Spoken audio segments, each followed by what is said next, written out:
Welcome to the second episode of the BluePrint. Welcome back. We're back. Back. Yes, sir. Who do we have in the house today?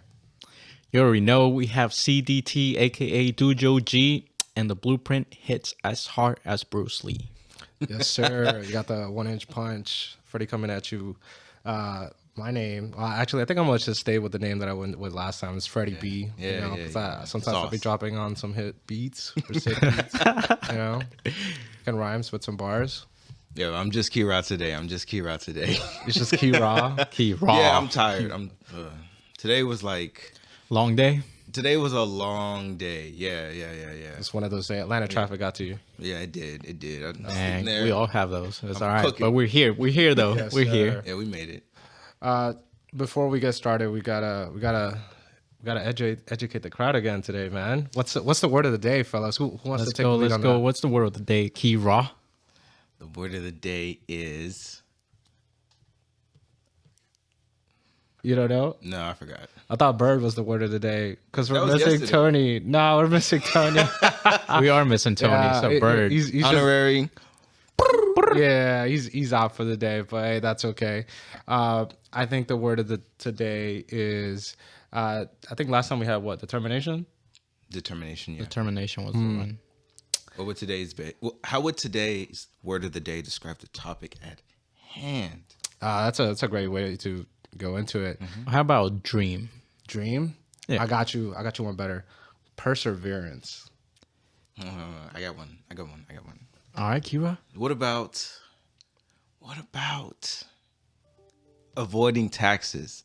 Avoiding taxes. That's what we're trying to do today. That's what we're trying to do. Avoid taxes. Taxation without representation. Taxation.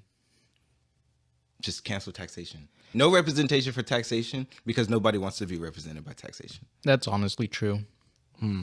Interesting. I think a good... I BS the question. I'm not gonna lie. I didn't give an answer. I think a good word of the day today is consistency. Consistency. It's Consistency should be good. And the reason I give consistency is that, today we're discussing the American dream, and to further that, what the American dream means to people of all different cultures, because America is a centralized place, but it houses many, many different cultures from many different countries and so on and so forth, that being natives, immigrants, and all, So I guess to kick off that topic, what would you say, Freddie, the American dream means to you? So before I explain what it means to me, let me just say how it came about, right?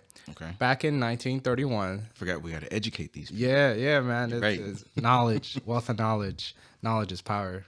Back in 1931, James Thurlow Adams coined the term the American dream. Wherein it basically claims to achieve the American dream, or actually, I'm going to just read you guys the quote. Life should be better and richer and fuller for everyone, with opportunity for each according to ability or achievement, regardless of social class or circumstances at birth. That is the American dream. And certain words that tie into that are sacrifice, right? Yeah. Risk-taking, and hard work.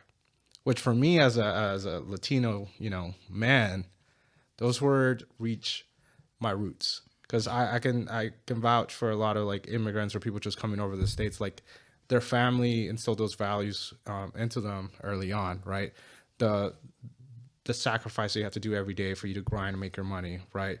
The risk taking when you have to come into the States and you don't know what's gonna happen, like you don't know what your history is here, like you don't know anybody, you don't know how to even communicate with people, and you gotta still provide for your family, right?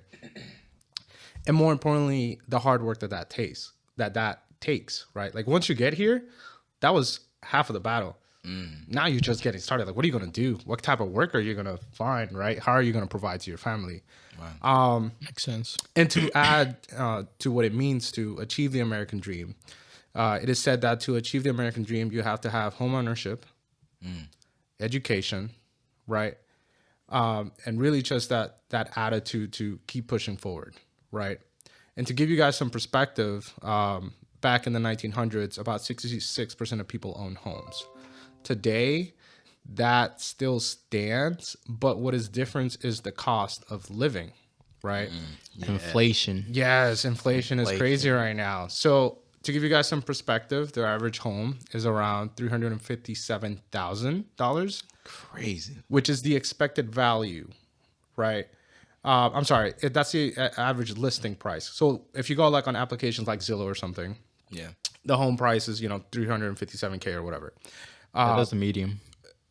When you go into like what the house is actually worth, it'll be like 236,000, right?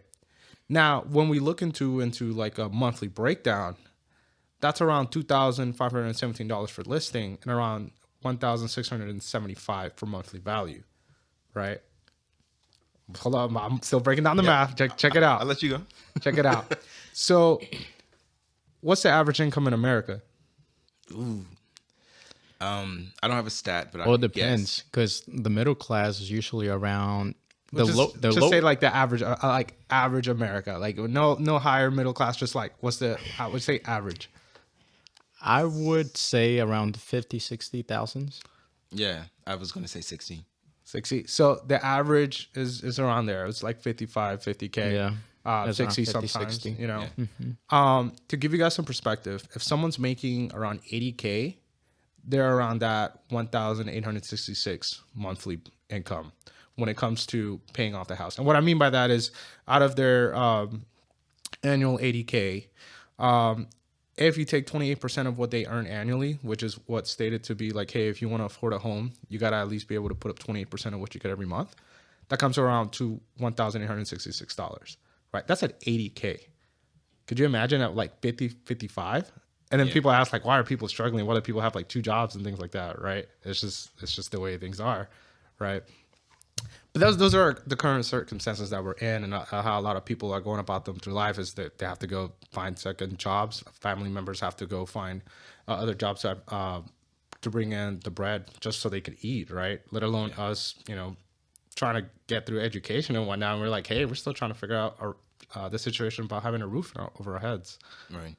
Just crazy. No, that's true because there was a study showing that millennials and Gen Z and the new generations actually staying with their families longer, like a longer period of time, living with them. Because honestly, affording a house nowadays it's outrageous with the prices and everything. Even now, the prices have gone down like a couple percentage. Like if you actually look at this apps and websites, most of the houses have gone down like 20K, 10K, 50K, but they're still pretty high on the interest rate when now it's around a 6 to a 7 interest rate that you get to trying to get a house. So I mean, it's not balancing at all, and it's making it difficult for new homeowners, honestly. And that study showed that I mean, there's people living with their parents probably until like the age of 30 now. It's gonna be a hard, difficult time, honestly, to acquire a house if nothing changes in the macroeconomic environment. Yeah. And then if you look at the other side of the coin, we could talk about the education side of it. You know what I mean? Where a lot of people, especially males now, are dropping their education, or at least higher level of education, and they're just going straight into the labor force compared to women, which are women are now, I think it's like 60% of all women are going to like university. So they have higher levels of education. That is true. I think that, well, don't quote me, but I think they had even more impressive stat with like masters. Yeah. Yeah. So what is that? How does that affect the economy, right? How does that affect the mentality of what it means to be or to achieve the American dream? You know what I mean? So I feel like statistics based on graduation rates alone can be misleading because you have to think about also the market for which they're getting that degree in, Yeah, that is true. There's 1,000,001 master's degrees in business, and just because you have that doesn't mean that the skill that you have is marketable. And I feel like that's the purpose of college. And that's why a lot of men are leaving, is that once upon a time, the degree that you got was something that you marketed to other companies in which they would employ your skills. Now, the there's been a paradigm shift in that the skills of which people employ don't pay for the price increases. They don't cover inflation. They And don't. if they do cover inflation, they don't on top give their employees raises to incentivize better work. So what's the purpose of doing that when I can go right next door, do whatever the company is doing under a business name and start, benefiting off of tax benefits and creating my own client list? Yeah. It's true. So you see an influx in women getting a lot of degrees, but you also see a stagnant number of men owning a larger amount of businesses. And while there is an increase in women in businesses as well, I feel like that's where a lot of men are jumping to when it comes to the argument of why are they not getting as many degrees as women. And that's true, because one of the biggest things, and I think that's one of the obvious biggest factors for the American dream is entrepreneurship. Everybody Definitely. comes to the United States, or mainly who is born in the United States, the number one goal and what the U.S. has thrived on is entrepreneurship. People are starting their own business. That's the way, honestly, if you look in the study and you look at the stats, the small businesses are the ones that make the economy of the USA. They're the ones that employ the most people and make equity and money for the country. 100%. Not the big corporations. It's mainly the mom and pop businesses. Those are the ones. Yeah. It's the local economies that keep the neighborhoods afloat. Yeah. The big corporations don't attend or adhere to any of the, financial discrepancies of smaller neighborhoods. And so those mom and pop shops pay those taxes that pave roads, that fix things like, Yep. any state service, and also, keep police in the environment, firemen, things like that. And so when you have an economy that, requires you to, report heavy amounts of taxes just in having a business name, having a tax hike, it decentivizes that. And when you decentivize the people, you're just killing the economy in a different way. That is true. Yeah. So I know this is a very heartfelt topic. I kind of want to ask you guys in terms of y'all's background. What was y'all American dream? What is it? What is it now?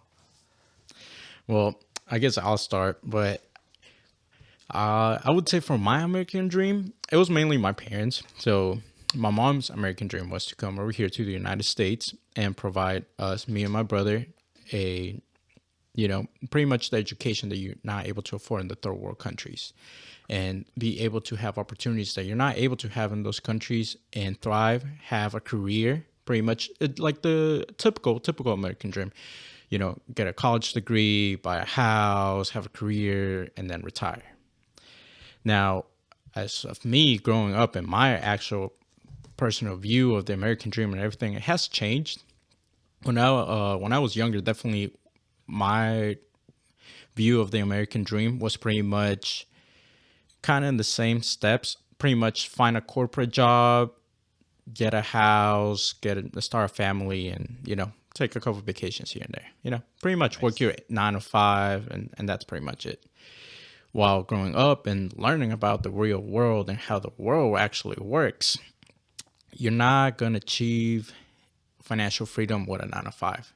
And that's where it clicked to me. And especially with my field of studies that I'm trying to pursue, which is finance, I'm really interested in how money works and what involves everything on the macro scale. I thought that financial freedom was the dream that everybody should achieve for and strive for. And that's when it changed to me, because I'm not pursuing a 9 to 5. I don't think a 9 to 5 working from now until the age I'm 65, that's how I'm gonna make it. Honestly, Social Security and your retirement money, that's not gonna be around by the time we retire. So that's gonna go away. So how are you gonna make ends meet when you're old, right? Another thing is with financial freedom, you can do anything you want, and be anything anywhere you want, and still get paid with passive income. So my American dream has changed to evolve to acquire 3, 4, 5 ways of getting passive income, investing into stocks, crypto, or any assets. And honestly, my goal I would say have minimum 3 houses. Have a minimum of 3 houses, 3 real estate assets, and they don't have to be in the same area. Honestly, I've traveled a lot, and I would like to have one in Chicago. Honestly, in Chicago, here in Atlanta, because Atlanta's growing super big, and one in Florida because that's one of the most tourist places, honestly. But minimum 3 real estate assets, whether they be houses, condos, or duplex, anything that can bring you some passive income that way. Investing, something that can give you dividends, something that can grow in small cap stocks, something especially in technology, because technology always evolves and starts growing. As you guys might see, AI, it's blowing up. They had to stop it for like 6 months because it's a wave. It's taking over the world. So that's the little things you have to look into. And the last thing is start a business. Because if you're not your own boss and you don't make your own money and you depend on someone else, you're never going to be free. You're never going to be able to do what you really want. And that's not a dream. That's facts. For me, honestly, it's very similar to what you just mentioned, and a little bit of what Kira mentioned earlier on. When I first came here, my family's main dreams were, hey, you're going to come here, you're going to go to school, you're going to find a good job, and then you're going to retire, right? But as I've grown older, I've matured, I've done a lot of internships, I have that 9 to 5, and I've kind of found out it's like, hey, that kind of works, but like he mentions, like, you're going to be working for like a long time. And for me, someone brought up the idea, is like, why are you going to work 9 to 5? And I'm not saying like, don't do 9 to 5 because like you got to pay the bills somehow, right? And there's nothing wrong with a 9 to 5. Yeah, there's nothing wrong with that. But it's like, why are you going to spend 9 to 5 for 60 plus years so you could retire, right? When you can work to make your own dreams become a reality, and then you can retire it even earlier potentially. You know what I mean? So even probably like coming into college and things like that, I worked at T-Mobile, and now I'm working at like my big boy job, I guess you could say, where I'm making a decent amount of money. And I realized that I was like, hey, it's great that I'm doing that, but I could be doing a lot of other stuff to bring even more bread to the table, right? Like he mentions, like, oh, I'm going to be investing in the stocks and things of that nature, right? Like those are some ideas that I'm trying to implement today, right? So I can secure my financial freedom in the future, right? So yeah, I have my 9 to 5, and maybe I'll start my own company down the line. But for now, I can use my 9 to 5 to help those other assets become a reality. Maybe I could start saving up a little bit, invest, $100 or so down the line, and eventually that will, incur dividends down the line, or I'll have a mil or so already saved up, and I don't have to do anything because I'm just saving money, right? On the other hand, you could have like multiple houses, like you also mentioned. Like the idea is for us to buy our first house soon, rent it out, buy another house, rent that out, and eventually start using the credit from that with a HELOC, I believe is what it's called, where you get the profits or the profit margin of your house. Let's say if your house you bought it for $200 and now it's worth $300, that's $100. That's $100K difference that you can use as credit to purchase another house. Exactly. So you can start using things like that, right? Tricks of the trade, so to speak. So you can start buying property and start investing early on, so you can have those assets early. So down the line, you don't have to worry about a 9 to 5. You don't have to worry about interviews and things like that. All you got to worry about is yourself, your family, and Jesus. Period. I like that. I mean, oh man, you guys didn't leave much on the table. There's plenty out there. So for me, I didn't come from another country. I was born and raised, and that, for me, my American dream shifted a lot throughout the years. When I was younger, I wanted to be a karate master. When I got a little older, I was playing with a leap pad. I was clicking all the bones. I wanted to be a doctor. There you go. At one point, I wanted to be a fireman. I don't know. That was a weird phase. No disrespect to any firemen out there. Dude, I wanted to be a WWE wrestler. Dude, that was my dream. Yeah, so it's different phases. But I hit 16 and everything kind of something solidified for me, and that was programming. I'm a software engineer. That's kind of where I start when it comes to my American dream. But over the years, my personality tends to grab and hold on to things of which I see are positive in other people. And so I have a couple of endeavors that I want to achieve. All of them meet at the same intersection, which is financial freedom. But the vehicles of which I want to take are property ownership. I want to establish my own bank. That's always been a dream of mine. The Bank of Kira. The Bank of Key. Raw. Okay. And for me, even that idea changed. I realized a bank is just something as simple as an LLC, established in investments. That's a bank. And, I didn't realize that until I got a little older and I learned about finances a little bit. I got really big into investing because of a friend I knew in Chipotle. That's all it takes, honestly. It took one. That he started talking about value investing. Yeah. And the long time investing in a company and the process of learning the intrinsic value of a company and being able to determine that. And so it piqued my interest, but that endeavor was way too big for me to digest right then. I was, I'm in college and I'm trying to keep A's, but I added it to my list, and so at the end of the day, I feel like everyone wants to establish at least one thing, which is financial freedom. And for me, that looks like having a bank established, to which I have not only the funding for my other endeavors the other endeavors, which would be realtor, or I was just property management and maybe something in tech. But they would all just, establish something that allows me, time is money. Yep. And I no longer have to worry about time because I have money. That's very true. That is true. But, what that means is I spend more time with my kids, Yeah. I'm a father. I have a son, and he's turning 1 Friday. Oh, wow. Actually. Nice. Yeah. Congrats. Excuse me. I don't know details about the party yet. We're waiting to see what the weather's going to be. Don't say an address though, because Yeah, No. I'm just going to say, everyone here is invited. If you guys want, make sure you send some gifts. We're gonna get a PO box pretty soon, so you can send some stuff to us. You don't have to it'll be send cool. anything. It's okay. we appreciate the diapers. But Go ahead. oh man, those were a lifesaver. Oh my goodness. When I had to go buy some, I was like, no, man, no. But I want to spend as much time with him as possible because, I spent a lot of time with my parents being homeschooled all the way up to college, literally. And I feel like that just created something that I wanted to chase. That was my American dream, be able to establish something that can empower a generation beyond myself, but also allows me the freedom to spend as much time, crafting and molding it to be better than what I am.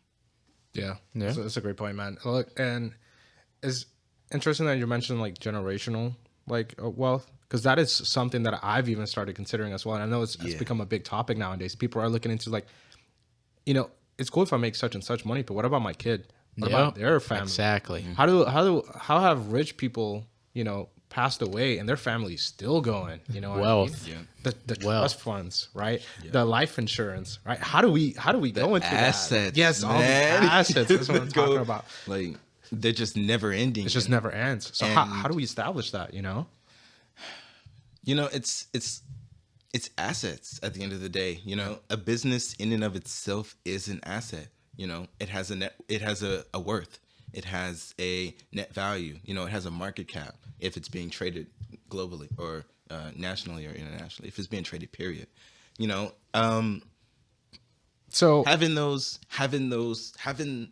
that entity rooted in many different environments means that one environment goes bad. Okay, fine. The other environments are still working, and that generational wealth is still powerful. What was that old saying? Don't put all your eggs in a basket? Exactly. Don't put all your eggs in one basket. That basket falls apart. Now they're all getting fried in one pan. You got to have them spread out. You end up with an omelet? Yeah, you end up with an omelet.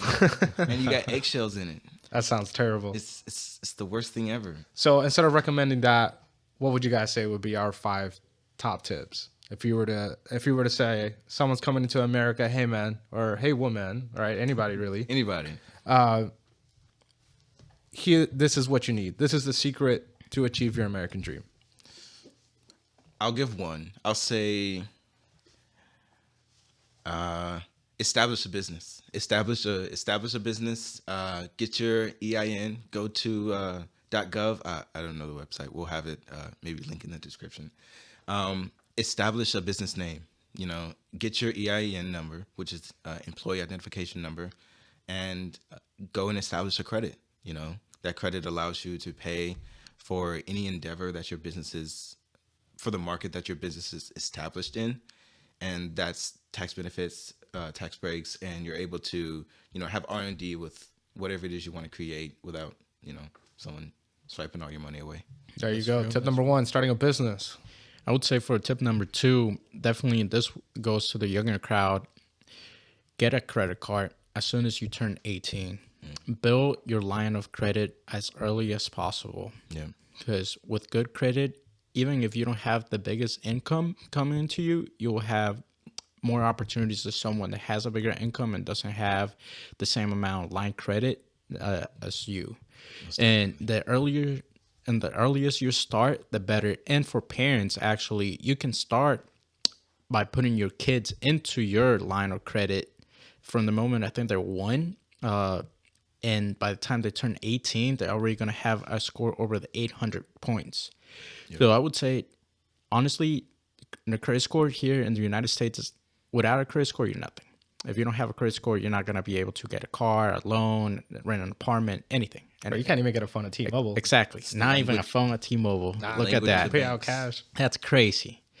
But honestly, the credit score is pretty much your whole history. And the earlier you can start that, the better. And all you need to do is literally get a credit card, put a max, tell them, you know, of $100 a month, and just buy something that's like $2-3 or just $25 a month. Pay that off early before the 3 days. Honestly, I think the rule in the hack is 3 days before your payment is due, and that actually increases your credit score up by a few more points.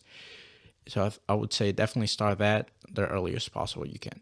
And to add to number 2, which is again like get a credit score established as soon as possible. If you're not able to get a credit card, you can get something that's called unsecured card. At least for my bank was Navy Federal Credit Union. This is not a paid sponsorship, by the way. But if you have Navy Federal, and I'm sure other banks have a similar card, it may have a different name. But the gist of the card is that it's a debit card that acts as a credit card, and you set yourself a limit on it, like he just mentioned. And as long as you keep the card at a certain minimum from that maximum that you set, it'll actually act as a credit score. And then once you, I guess you could say, graduate from that card, if you had a good reputation with that card, you'll have your credit score established. So then you can start getting into the big credit cards, right? Yeah. So number 2, get yourself a credit score. Number 3 would be assets versus expenses. What do I mean by that? I know a lot of people that get that first check, especially those military folks, and they're like, man, that Beamer, bro, that Camaro, even when you get out, that VA money, man. Oh my God, it goes quick at the pump. Like one of my favorite basketball players, Shaq, literally he blew his first check and a whole bunch of cars. Later on, he found out, I was like, man, if I would have taken that money and invested in it, created assets, right, cut down on my expenses. Look at him now, one of the richest individuals that have come out of athleticism because he was wise with his money. Now he owns multiple businesses. You see this man everywhere. You go to DJing. Yeah, he's at ESPN. 30 minutes that man's later, at Staples, and now he's your delivery man for Papa John's. Yeah, not crazy. On every billboard in Atlanta. No, I'm kidding. He's not. Like that, but you see him almost definitely everywhere. So number 3, have assets. Cut back on your expenses, and you'll see savings start stacking up like crazy. Mm-hmm. What's number 4? Basically, with number 3, I would say also create a budget. Yes. Create a budget, an Excel sheet. And actually now there's apps that can help you budget, and you put down like what you make a month, like your income for the month and everything, and it tracks it down, all your expenses. Just build a habit of following your expenses and budgeting. And I'll add to that as well. I want to talk about something you touched on earlier, Freddie, where it's like you want to have a real estate property, and then that property, the income of that property then establishes another one, and so on and so forth. You know, in credit, in an investment, that's called reallocation of assets. And what happens is if you have an asset, say like an investment account, I did a test run with Webull.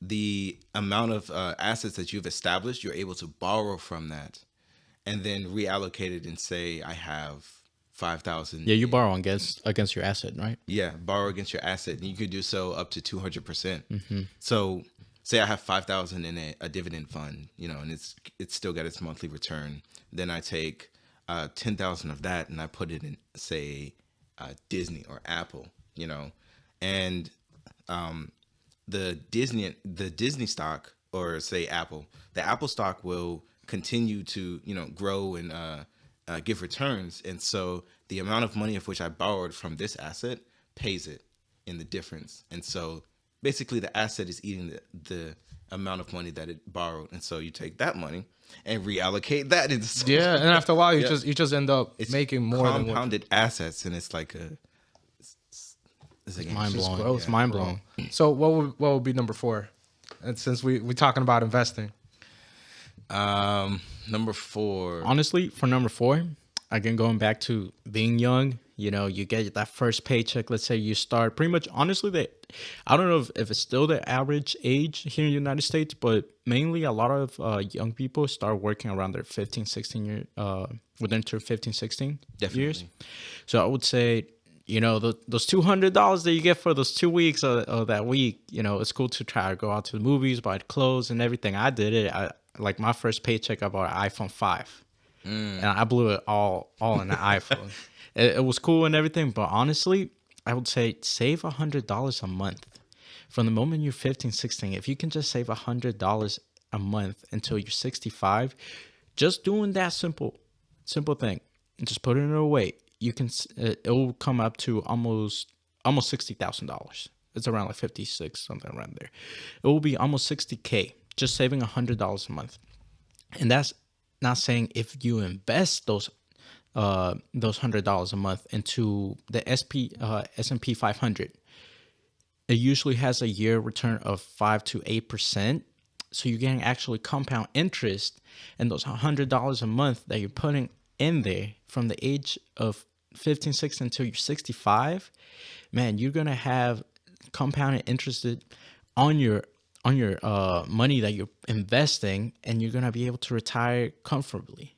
You're not gonna be rich or wealthy, but you're gonna have a backup that you're gonna be able to retire and live a nice, quiet, simple life, and not have to worry about how you're gonna make ends meet.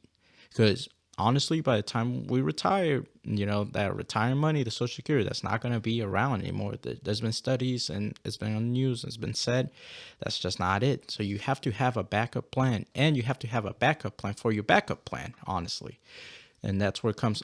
$100 a month can go a long way, especially if you start that early. yeah, and to piggyback of what you mentioned, so that's something I've started doing myself. And once you go through all the math and everything, if you do it correctly, and let's say you start now, let's say I'm 30 or so, by the time you hit around 65, that's cap. No, it's fine. By the time you hit 60, 65 or so, that's around the general time most people retire, you will be a millionaire. Yeah. Proven fact. No, You invest in the SP 500 companies early on. By the time, if you, instead of like 401k and whatnot, and you start investing now, if you're young, by the time you hit 65 retirement age, you'll be a millionaire. Yep. Number 4, investing. Number 5. So number 5 for me would be consistency.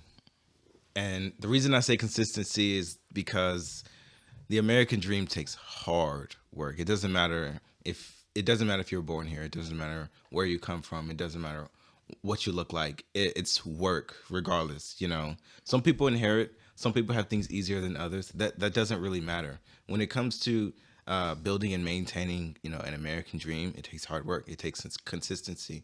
And sometimes you wake up in the morning and you don't feel like, you know, adhering to, you know, what you set as your goal, you know, but when you get in a consistent strive, and even I've noticed this with myself, the motivation starts to return, and it becomes the consistency that is the It's force. that push factor. Yeah, it's that force that's keeping you going. And I think that, a lot of times we get disencouraged. We don't feel as though we don't get that daily bliss of confidence, the breeze of confidence that you get. You don't get that every day. And I think it has to tie up to people thinking of short-term goals. Like people think like things are gonna appear and happen Magically. within just a few days or a week. That No, quick return. it takes years. It takes time. It's a grind. And you have to, honestly, the mentality you have to go into it to be successful. You have to take a long-term aspect and think 5 to 10 years from now. Don't think about a year from now too. No, you have to have a plan and think about it from 5 to 10 years, because that's the consistency you're going to need to actually make that dream come true. Yeah. And it starts with today. It starts with that day that, you don't feel like getting up in the morning and doing what you need to do to achieve that goal. You look back and you're like, man, I'm really glad I got up that day. I'm really glad, even though I didn't feel like it's the same thing going to the gym. Yeah. Even though you don't feel like it, you got to get up. That's me every day. I wake up at 5:30 and I'm at the gym at 6 a.m. And believe me, there's days I don't want to go, but you have to force yourself, show up. And once you do, man, it just opens your eyes. You're full of energy and gets your day going. Yeah, one day at a time, right? Exactly. One day at a time. But there you go, everybody. That is the blueprint for the American dream. Thank you, guys. This has been a wrap. I look forward to talking to you guys again in the next episode. Stay tuned. Stay tuned. Most definitely.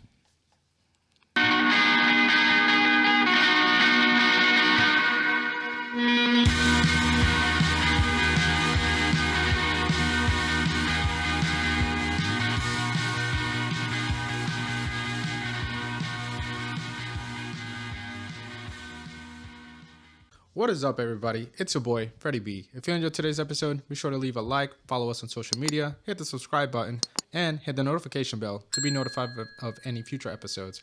If you guys have any questions or suggestions, feel free to leave them down in the comment section below. We'll be more than happy to review them or even feature them on the next episode. Thank you guys so much for all the support again.